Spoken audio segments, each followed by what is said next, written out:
Hello everyone, this is lecture 13 of course BE544. In the previous lecture, we have illustrated the meaning of transformers and vision transformers and understood the structure of the ViT or vision transformers that consisted of a process and we got that vision transformers split the images into smaller patches, for example 16 by 16 width and height, and then project them by applying embedding and then add the position to the embeddings and also prepend the embedding with the class and apply all of that to an encoder, and after encoder or a set of cascaded encoders, a multi-layer perceptron head or a classification head takes that output and extracts the logits from it to produce the final prediction. And this is an animated recap of the vision transformers, and internally inside the encoder there are two stages. The first is multi-head attention and it can be in parallel, and another one is called multi-layer perceptron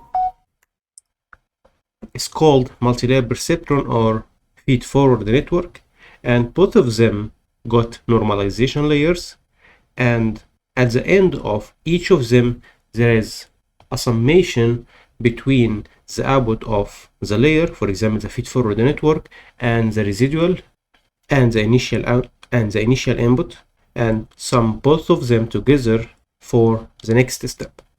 So now we can get multiple cascaded encoders, and internally inside the encoder we can get parallel multi-head attention blocks, and the input for this block is, and the inputs for the multi-head attention are the query Q, key K, and value V vectors. So in this lecture we are going to implement the vision transformers from scratch. So let's begin. We have created a function called vision transformers that accepts a parameter called configurations, and the configurations here are the hyperparameters and different configurations such as input size, input shape, batch size, number of encoder layers, and so on. And when we call the vision transformer function, we pass it as a dictionary like what you see here, and internally in this function it implements the structure of the vision transformers, and each line calls a function which is implemented here. So let's follow it step by step. First, the vision transformers creates an input layer with a shape of number of patches and the embedded size or the embedded dimension. So when the vision transformers accepts the input, instead of dealing with the image, it will be converted to a set of patches, and the number of these patches will be passed here. For example, the image is divided into 16 or 32 patches, and each patch will be sized with something called embedded dimension. So if we extracted or flattened each patch, which is size 16 by 16 by 3 for RGB, the embedded dimension will be 16 by 16 by 3. After that, as you see in the structure, we need to apply embedding. So we created a function called patch embedding that takes the inputs and different configurations and returns the patch embedding. This function will reshape the input to match the size we have mentioned to be number of patches and embedded dimension, and then apply a dense layer. And this dense layer is learnable or trainable. As we mentioned in the previous lecture, the embedding are learnable, so it can adapt to the dataset and the structure of the transformer. After applying patch embedding, we need the position, so we can sum both of them together or add both of them together as you see here for each of them. For the position embedding function, we need the embedding to start from 0 until it reaches the number of patches with a step of 1. So we created a range using TensorFlow from 0 to the number of patches with a delta of 1 or a step of 1. And then we applied embedding with the number of patches and the embed dimension similar to that size, so we can add both of them together. And this is also learnable. After we sum both of them together, now we have Z. Next, we need to prepend the class token to it. So we created a function called class token that creates a token, and then we concatenate both of them together and prepend the token at the beginning of Z. The class token is a layer that inherits the layer class that can be found in the layers module. In it, you will find a variable which is also trainable, and the initial value of it is a random value that follows the normal distribution, and when we call the class token, it will be broadcasted to all of the hidden dimensions.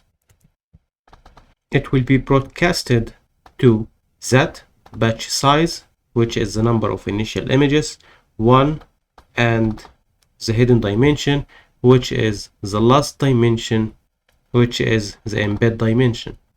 So after extracting the token and prepending it here, now we have the embed vector or matrix, which is ready to be applied to the encoder. Now we need to apply a set of cascaded encoders. So we created a function called transformer encoder and created a for loop with the number of encoder layers. So if you have this number to be 5, so we will have 5 cascaded layers. It will get Z and produce the same variable. So it will take Z and apply encoding to it and returns it again to the same variable. And for the next iteration, it will take the new value and encode it again and apply Z and produce Z, and the same until it reaches to the number of assigned encoders. After that, it will apply normalization. Internally in the transformer encoder, you will find a normalization and a multi-head attention block, where we define here the number of heads or H or the parallel heads, and the dimension for the key value, and the dropout ratio if we need to apply the dropout. And the multi-head attention is a layer that can be accessed from keras. Now we have the input and the output from the multi-head attention. Then we need to add both of them together to get the final output. So we added Z and the skip connection, which is assigned here, that captures the input before applying any processing. Then we took it again and applied normalization and the feed-forward network and added both of them together. And the MLP here is a function that creates a set of dense and dropout layers, and you can modify it to any structure and do the same process, takes the input and the output from the multi-layer perceptron and add both of them together to produce the final encoder output. After that, we applied a final normalization layer. Then we extracted the token from the beginning of Z and then applied a classification head, and the classification head will produce the output. And inside the classification head, you will find a set of dense and dropout layers where the logits or the final output is produced from this dense layer, where we define here the number of classes, and the activation function should be softmax if we are dealing with multi-class classification. And if we are dealing with binary classification, we can apply sigmoid. And all of these configurations are defined here. And this is an easy way if you need to apply tuning. So instead of setting these values manually to each function here, we can make the process dynamic by assigning them to a dictionary, and the class of the vision transformer or the function of the vision transformer captures these values from the dictionary. So when we tune, we can tune these values easily. If you remember from the previous code, when we created custom or pre-trained network using CNNs, we created it using the sequential model. And this is an approach to create models using keras. It's called sequential, and it accepts a set of layers applied in a list to that sequential function, to the sequential class. Another approach is called functional, and the advantage of the functional approach in creating models using keras is that you can create each block individually and pass the output of one block to the input of the other block. And this process can let you create a set of models that can accept multiple inputs or generate multiple outputs. So to illustrate that, for the sequential model, we have a list where you apply the first layer, second layer, and so on until you reach the output. And the sequential model will automatically or internally take the output from this layer to the input of this layer and cascadely until it reaches the output. But the functional model or the functional approach can let you to design complex architectures.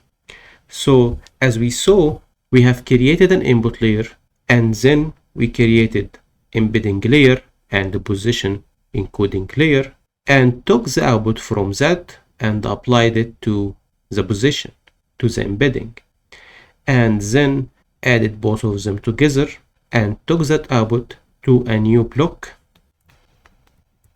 which is the token, and then concatenated the output from here and the output from here.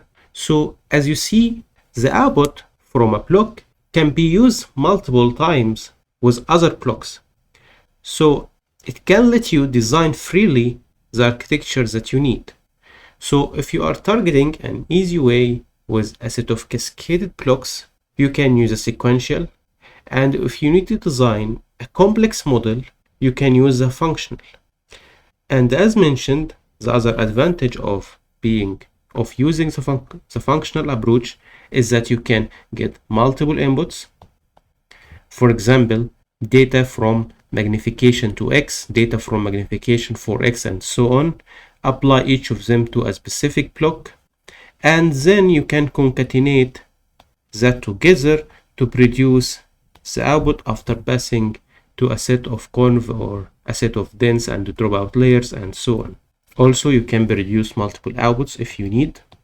So depending on what you imagine and the design, you can implement that using the functional approach. After that, we have compiled the model using the same technique, passed the optimizer, loss, and set of metrics, and finally we printed the summary. To train the model, we need data, and this data will be applied in the fit function using the same approach: train generator, validation generator, number of epochs, patch size, and the different callbacks, and then we evaluated to produce the confusion matrices and the training curves and the corresponding performance metrics for training, validation, and testing, as you see here. But to get the data, we are not dealing with the image data generator as usual, because image data generator will produce the images and labels as it is without splitting them into smaller patches. So we create patch data generator, which is a function that internally calls a class called batch data generator, one for training, one for validation, and one for testing. And inside the batch data generator, we accepted the folder, the input shape, the batch size, and the different configurations for the vision transformers, such as the number of batches and batch size and the embedding dimension, and if you need to shuffle the data or not after each epoch. And then we read the files and the corresponding labels, and then converted the classes into class indices and applied an initial shuffle to the indices. And the class batch data generator inherits a sequence, which is a class from Keras that requires you to implement a set of functions so that you can use them as generators with the fit function. One of these functions is called length, and this returns the number of blocks that can be returned, and each block consists of a batch size, and each element in that batch will get a set of smaller batches. And to get that number, we can simply divide the number of images, which is the total number of images in the folder, by the batch size, and another function called getItem, which accepts the index. So when we get that number, for example 10, we can pass here from 0 to 9, because if we pass the number of 9, it will not find any other images. It will not find any other images. And to get again, we can shuffle and return again to 0.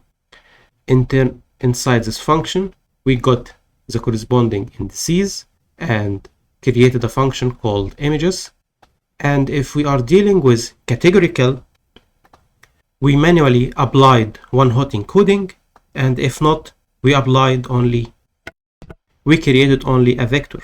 And for each index, we got the image and the corresponding label, read the image, resize it, and converted it into smaller batches, and added these batches to the corresponding index. And based on the class mode, we have added it to the label matrix, and then applied normalization and returned both of images and labels. We will complete the illustration of this class and return again to this function. Another function is called onEpochEnd, and inside this function, if you need to apply shuffle, we have applied here random shuffling, as we did here at the beginning of the initiation function. Another two functions called iterator and next. The next will call the iterator to yield the next item, and the length self here will call automatically this function. So let's return to image to batches.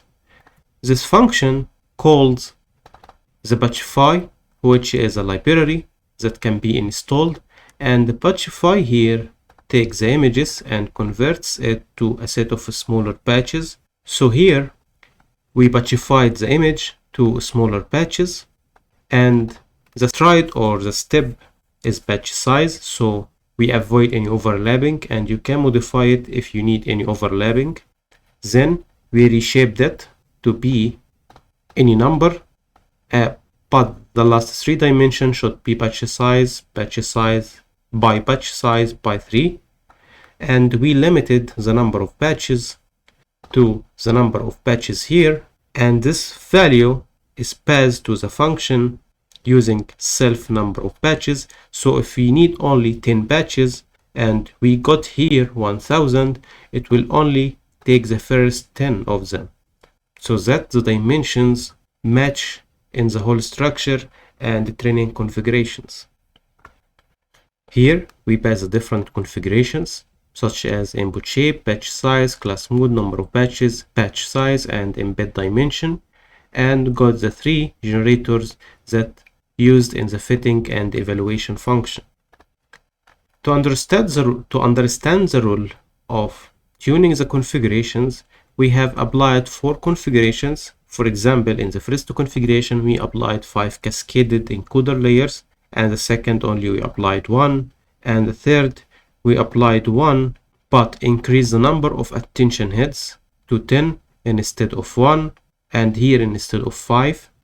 And in the final configurations, we have increased the number of attention heads to 25, and you can automatically tune that using any framework that can tune the hyperparameters as mentioned in a previous lecture, using Keras Tuner or Optona or any other framework or library. And by executing the different experiments, we got that in the second configuration there is a percentage of overfitting and a smaller percentage here, and for the other two experiments the overfitting increased. And this is not standard to all of the datasets, and this mainly, as mentioned in the tuning lecture, it depends mainly on the dataset and applicability of the model to discriminate and differentiate between the different classes. So by applying these configurations and tuning them, you can reach the best hyperparameters that can create a model that can effectively differentiate between the different classes. So in this lecture, we have recapped the vision transformers and the internal structure of it, and then implemented the vision transformers from scratch, step by step. And we noted that first, you can update the multilayer perceptron function and the classification head function to any structure. Second, you should tune the hyperparameters depending on the dataset in hand. And finally, based on the configurations, you shouldn't make a standard assumption based on a dataset to another dataset. So for example, if a set of hyperparameters worked well with a certain dataset, it's not necessary that these hyperparameters will work well with other datasets. So an important step in optimization is to select the proper architecture and optimize the hyperparameters of it.